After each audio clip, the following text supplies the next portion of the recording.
के देखे। नारद जी ने दो तीन बातें कही भगवान से। एक तो ये प्रश्न पूछ दिया, क्योंकि पहले नारद जी ने भगवान से ये पूछा कि आप से एक मैं वरदान मांगना चाहता हूं, आप देंगे कि नहीं देंगे, पहले कह दीजिए। भगवान ने कह दिया, नारद ये तुम पूछ रहे हो, जन कह कछु अदेय नहीं मोरे। भक्त और जन को कोई मांगे और मैं न दूं, ये कहीं हो सकता है? तो तुम क्यों नहीं समझते हो कि भक्त जो मांगता है मैं देता हूं। अब नारद जी को मन ही मन हंसी आई कि अगर ये सिद्धांत सच्चा होता तो जब मैंने सुंदरता मांगी थी तो सुंदरता दे दिया होता।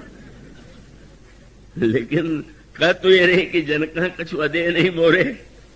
लेकिन प्रभु का संकेत उस समय भी था कि हाँ, भक्त जो मांगे वो व्यक्ति भगवान उसे देते हैं। पर नारद जी ने जब भगवान से ये कहा कि प्रभु आप अपना रूप दे दीजिए, तो भगवान ने यही कहा। नारद समझ नहीं पाए बात, और सब देने का अर्थ वह नहीं है जो नारद ले रहे थे। भगवान ने यही कहा कि कुपथ मांग रुज व्याकुल रोगी, वैद्य दे सुनो मुनि योगी। वैद्य से दवा मांगे तो वैद्य देगा, पर कोई कुपथ्य मांगे तो थोड़ी देगा। तो तुम इस समय तो कुपथ्य मांग रहे हो, तो मैं दवाई दूंगा, कुपथ्य नहीं दूंगा। दवाई क्या, बलबंदर की आकृति दवा है, और सुंदर बना दे तो विवाह हो जाए तो कुपथ्य है। इसलिए मानो भगवान का तात्पर्य यही था। पर नारद जी ने भगवान से कहला लिया कि आप अच्छा, आपके लिए जन को कुछ प्रिय नहीं है, तो फिर ये भी याद दिला दिया। अच्छा ये बताइए, जब विवाह में चाहूं की ना, प्रभु के ही कारण करने दीना। जब मैं विवाह करना चाहता था तो आपने क्यों नहीं करने दिया? अब दूसरा होता प्रभु के स्थान पर तो क्रोध आ जाता है, मेरी हंसी उड़ा रहा है, व्यंग्य कर रहा है, मेरे ऊपर आक्षेप कर रहा है। पर भगवान ने बहुत सुंदर ढंग से नारद जी के समाधान का, संशय का समाधान किया, और ये कहा कि नारद यदि तुमको ये लगा हो कि उस समय मैंने नहीं दिया था तो तुम्हारे कल्याण के नहीं दिया था, पर आज तुम जो मांगोगे मैं दूंगा। उस समय नारद जी ने कहा कि प्रभु मैं आपसे वरदान मांगता हूं। क्या? कि यद्यपि प्रभु के नाम अनेका और श्रुति कह सकल एक ते एका। ईश्वर के अनेक नाम हैं और सभी नामों की महिमा का वर्णन करते हुए नाम को सर्वश्रेष्ठ, नाम की जिस नाम का वर्णन है उसी नाम को सर्वश्रेष्ठ बताया गया। लेकिन आज आप मुझे वरदान दीजिए कि आपके जितने नाम हैं, शास्त्र नाम भी भगवान का है, उसमें वे वरदान मांगते हैं कि राम सकल नामन ते अधिका। सब नामों में राम नाम सबसे बड़ा। अब प्रभु बड़े संकोच में पड़ गए, सब नामों में राम नाम बड़ा। तो उन्होंने कहा कि महाराज आपके राम नाम से एक ऐसा काम मैं लेना चाहता हूं कि जो काम आपका नाम ही कर सकता है और कोई नहीं कर सकता। क्या? तो किसी को पूजा कराने के लिए बुलाया जाए, पाठ के लिए बुलाया जाए, ये अच्छे कार्य के लिए बुलाया जाए तो प्रसन्नता से आ जाएगा। और किसी से कहा गया कि जरा बहलिए का काम करके पक्षियों को फंसाओ, तो बिगड़ खड़ा होगा। बोले प्रभु आपके नाम को मैं बड़ा तो बनाना चाहता हूं, पर किस रूप में? राम सकल नामन ते अधिका, हो नाथ अघ खग गन बधिका। पाप के रूप में जो पक्षी व्यक्ति के हृदय में रह रहे हैं, आपका नाम बहलिया बन करके, बधिक बन करके उन पापों को विनष्ट कर दे, पापों को समाप्त कर दे। इस रूप में भगवान से बस सुंदर वाक्य उन्होंने कहा कि जैसे आकाश में अनेक तारे होते हैं तो उसके बीच में चंद्रमा, इसी प्रकार से राका रजनी भगति। तो आपकी भक्ति जो है वह तो पूर्णिमा की रात्रि है। तो पर रात्रि की में दो प्रकार की रात्रि तो होती है, अमावस्या की रात्रि और पूर्णिमा की रात्रि। अमावस्या की रात्रि को भी तो रात्रि ही कहेंगे, दोनों में अंतर क्या है? जिसमें चंद्रमा न हो वह अमावस्या, और जिसमें चंद्रमा पूरी तरह से प्रकाशित हो पूर्णिमा। तो नारद जी ने बड़ी मीठी बात कही, ये जो भक्ति है वह मानो पूर्णिमा की रात्रि। जब लंका में जनक नंदनी सीता आई तो सीता जी को एक संज्ञा दी गई, एक रात्रि के रूप में उनका वर्णन किया गया। सीता शीत निशासम आई, जैसे कोई जो है शीत भरी रात्रि हो, उसी प्रकार से सीता तो शीत भरी रात्रि है। और तब कुल कमल विपिन दुखदाई, सीता शीत निशा समाई, तो शीत निशा माना गया। और दूसरा वाक्य कहा गया कि वो सीता कौन है? काल रात निश्चरपुर केरी, तेही सीता पर प्रीति घनेरी। सीता काल रात्रि है, या सीता अमावस्या की रात्रि है, या सीता जो है वो शीतकाल की रात्रि है। तो सीता जी तो मूर्तिमती भक्त है, उनको अंधकार भरी रात्रि क्यों, काल रात्रि क्यों? और उसका उत्तर यही है जो नारद जी की मांग में था कि राका रजनी भगति तो राम नाम सोई सोम, अपर नाम उड़गन विमल, बसई भगत उड़ व्योम। मानो तुमने सीता जी को पाने का प्रयास किया पर राम से अलग करके, और जब राम ही नहीं रहेंगे तो पूर्णिमा भी तो अमावस्या बन जाएगी, क्योंकि राम नाम ही तो चंद्रमा है। और इसका अभिप्राय यह है कि सही अर्थों में अगर कोई भक्ति की पूर्णता जीवन में चाहता है तो भगवान के नाम का आश्रय लेना चाहिए। अगर कोई व्यक्ति नाम का आश्रय नहीं लेगा तो भक्ति का वो प्रकाश जो है व्यक्ति के जीवन को प्रकाशित नहीं करेगा। और इसीलिए अनेक अनेक प्रसंगों में जहां पर आप देखेंगे नाम ही तो एक ऐसा माध्यम है, क्योंकि भगवान का रूप देखने के लिए दृष्टि चाहिए, और भगवान जब दर्शन दे तो उनके रूप का दर्शन। पर यह जो भगवान का नाम है यह तो सदा अवतरित है, इसको अवतरित कराने के लिए कोई प्रयत्न नहीं करना है।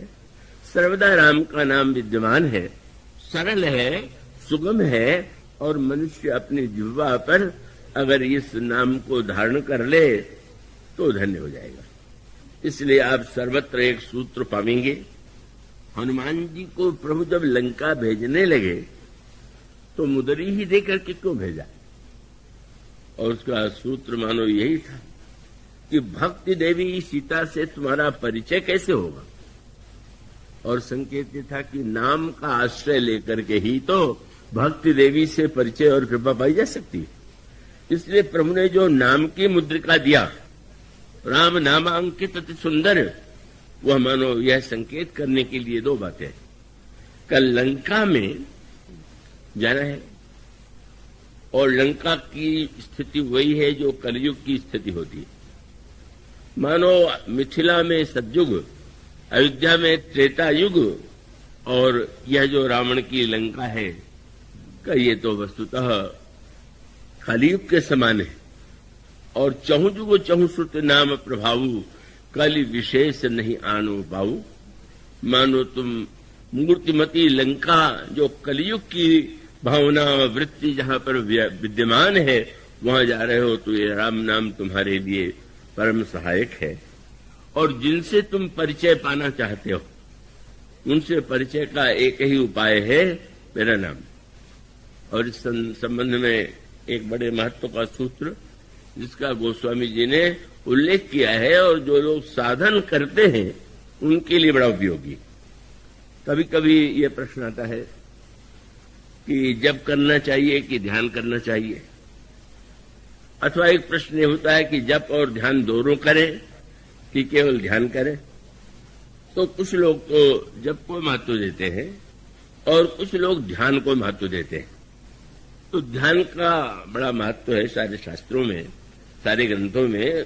ये ध्यान को वो व्यक्ति को अंतर्मुख बना करके, अंतर्वृत्ति को पवित्र बना करके समाज की दिशा में ध्यान व्यक्ति को ले जाता है। इसलिए ध्यान का बड़ा महत्व है। पर गोस्वामी जी ने एक अनोखा संकेत किया ध्यान के दो रूप, ध्यान का दो रूप जो है मानस में वर्णित। एक तो मिथिला में ध्यान की पद्धति और दूसरे लंका में ध्यान की पद्धति, और दोनों स्थान पर ध्यान करने वाली जनकनंदिनी सीता है। तो जनकनंदिनी सीता ने जिस समय पुष्प वाटिका में प्रभु का ध्यान किया, प्रभु सामने लता की आड़ में है, और उस समय जनकनंदिनी के ध्यान का वर्णन करते हुए गोस्वामी जी कहते हैं कि लोचन मग राम ही उर आनी, दीने उपलक कपाट सयानी। नेत्र मार्ग से जनकनंदिनी सीता श्री राम के रूप को हृदय में ले आती है और पलकों का किवाड़ बंद कर देती है। तो ध्यान का, रूप के ध्यान का यह प्रसंग जो है, यह विदेहनगर में, जनकपुर में, और यह भी एक पद्धति है कि व्यक्ति केवल रूप का ही ध्यान करे, रूप का ही चिंतन करे। पर वही जनकनंदिनी सीता जब लंका में है तो ध्यान तो कर रही, पर ध्यान के साथ साथ राम नाम का जप भी जुड़ा हुआ। जेहि विधि कपट कुरंग संग, धाई चले श्री राम, सोई छवि सीता राखे उर, जपत रहत हरि नाम।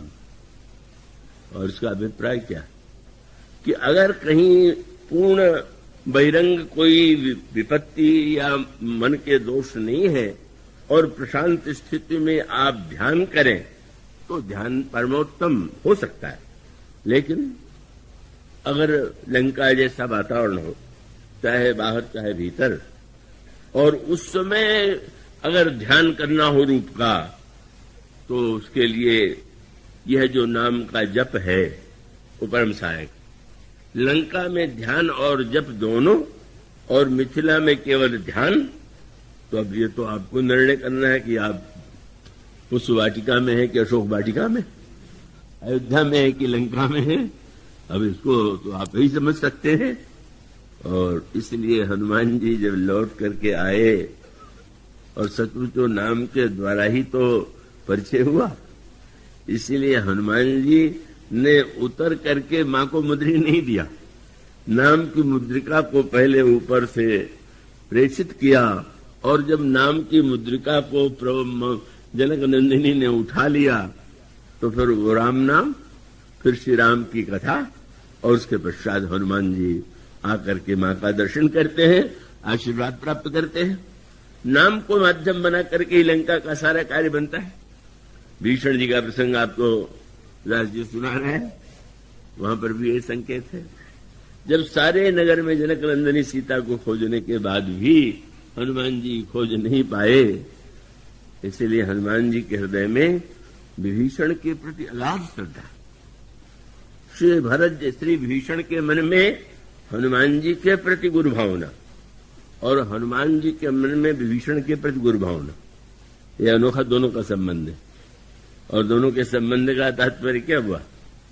वे सोचते हैं मैं सारे लंका में इतने परिश्रम से मैंने कोना कोना देख लिया, पर सीता रूपा भक्ति को नहीं खोज पाए। धन्य है। पर उन विभीषण के भवन को जब उन्होंने देखा तो हनुमान जी के मस्तिष्क में उस समय यही आया कि लंका निश्चर निकर निवासा, यहाँ कहाँ सज्जन कर बासा। एक दुर्जन रहे तो सैकड़ों हजारों सज्जनों का रहना कठिन। इस लंका में जहां पर चारों राक्षस है, सज्जन कहां से आ गया? और आप देखेंगे इन दोनों का परिचय किसने कराया? भगवान के नाम में। यही तो आप पढ़ते हैं कि हनुमान जी मनमह तर्क करई कपिलागा, और ताही समय विभीषण जागा। और जागते उन्होंने क्या किया? बोले राम नाम ते सुमिरन कीन्हा। नाम ही संत से मिलाता है, नाम ही भगवान से मिलाता है। नाम के द्वारा ही उच्चारण किया उन्होंने राम नाम का, और ऐसे प्रेम से उच्चारण किया कि हनुमान जी गदगद हो गए। अरे इतने अनुराग से, इतने भाव से, इतने प्रेम से भगवान के नाम का स्मरण जो कर रहा है, उसका हृदय तो प्रेम से परिपूर्ण होगा। और इसीलिए गोस्वामी जी कहते राम नाम तेहि सुमिरन कीन्हा, हृदय हरस कवि सज्जन कीन्हा, सह सज्जन कीन्हा। यही सन हठ करिहो पहचानी। तो मानो संत भीषण का भी दर्शन हुआ तो मित्रता, परिचय और आलाप तो नाम के द्वारा हुआ, और नाम के आश्रय से ही जनक नंदिनी सीता के समक्ष हनुमान जी महाराज आते हैं। और यह जो भगवान का नाम है जिसके माध्यम से विभीषण, और विभीषण तो इसीलिए अपने हनुमान जी इतना आदर करते हैं, तो किसी ने पूछ दिया आपके मन में कितना आदर, भीषण की इतना आदर क्यों है? तो उन्होंने कहा कि जिसने भक्ति देवी के मिलने का मार्ग बताया हो उससे बढ़कर के कृपालु संत कौन होगा। इसलिए जो भक्ति से मिला है वो तो अद्भुत संत है, वो तो गुरु रूप है। विभीषण से किसी ने पूछा कि आप हनुमान जी को इतना क्यों महत्व देते हैं? वो उनकी कृपा न होती तो प्रभु से मिल न पाते, शरण में न आ पाते। मानो दोनों के हृदय में इस संदर्भ में तो जो भाव है उसमें भगवान के मंगलमय नाम का जो दिव्य महत्व है वो प्रकट होता है। और इसका अभिप्राय ये है कि यह जो भगवान का नाम है ये इतना उत्कृष्ट है, कल्याणकारी है कि अगर व्यक्ति के जीवन में इसके प्रति विश्वास का उदय हो जाए तो निश्चित रूप से व्यक्ति को एक बार नाम राम का रस प्राप्त हो जाने पर, राम नाम का अमृत प्राप्त हो जाने पर, गोस्वामी जी ने जैसा कहा, जो मुहि राम लागते मीठे तो सट रस नवरस अनरस सब हो जाते अतिशित। और इसका अर्थ यह है कि इस राम नाम का जो परमाश्रय है, चरमाश्रय है, वही हनुमान जी के विभीषण के लिए। और जनक नंदिनी सीता लंका में रह रही है कैसे? जब हनुमान जी लौट करके आए तो प्रभु ने पूछा, हनुमान, जनक नंदिनी सीता लंका में कैसे अपने प्राण की रक्षा कर रही? तो हनुमान जी ने उस समय एक बड़ा दिव्य रूपक प्रस्तुत किया, एक चित्र। क्या बोले, महाराज अगर किसी घर में किवाड़ न हो तो चाहे जो बैठ जाएगा, तो किवाड़ बंद होने का भी एक महत्व है। और भी अगर सुरक्षित बनाना है तो ताला लगा दीजिए। और बंद करने और ताले के बाद भी ऐसे लोग हो सकते हैं जो ताला तोड़ दें या किवाड़ को भी नष्ट कर दें। तो इसके लिए कोई ऐसा पहरेदार चाहिए कि जिसके सामने कोई टिक न सके। बोले, मां ने वहां पर तीनों को नियुक्त कर रखा। कौन? नाम पाहरू दिवस निश, और ध्यान तुम्हारा कपाट। आपका ध्यान ही किवाड़ है। और ध्यान करते हुए जो अपने चरणों में ही आंख लगाए हुए हैं, बोले ये ताला है। इसका संकेत है ताला का दो भाग होता है ना। तो उसी प्रकार से प्रभु का चरण और श्री जानकी जी के चरणों का जो चिन्ह है वो बिल्कुल एक ही प्रकार का है, केवल दाहिने और बाएं का भेद है। तो ऐसा लगा देखते हुए कि निज पद नयन दिए मन, ये ताला बंद। तो चरण के द्वारा चरण को जोड़ना मानो ताला है। और जो प्रभु आपका ध्यान कर रही है वो किवाड़ बंद है। पर महाराज वहां एक और है, मिथिला में उसकी आवश्यकता नहीं थी, जहां चोरी नहीं होती वहां पहरेदार की क्या आवश्यकता। पर लंका में तो चाहिए। कौन? नाम पहरू दिवस निश। महाराज आपके नाम का पहरा, आपके नाम का जप कर रही तो नाम का जहां पहरा पड़ रहा हो, जहां धान का किवाड़ बंद हो और जहां ताला भी बंद हो, प्राण जाही की ही बात। पर कितनी बड़ी बात हनुमान जी ने कह दिया कि ताला टूट जाए तो ठीक है, ताला कमजोर था। किवाड़ टूट जाए तो भी यही कहेंगे किवाड़ उतना मजबूत नहीं था। पर पहरेदार के रहते हुए चोरी हो जाए तो आप सबसे पहले एक पहरेदार को छुट्टी देंगे कि तुम्हें रखने से क्या लाभ है जब तुम्हारे रहते चोरी हो गई। हनुमान जी ने कहा, प्रभु अगर सीता जी का प्राण चला जाए तो आपके नाम का पहरेदार सबसे पहले निकाला जाएगा, कि जो नाम वही रक्षा नहीं कर पाया, हमारी क्या रक्षा करे। इस तरह से वस्तुतः यह प्रभु का नाम ऐसा दिव्य अमृत है जिसका पान शंकर जी ने किया, और जो पान करता है वो धन्य हो जाता है। आज इतना ही, उसके बाद की बोले सिया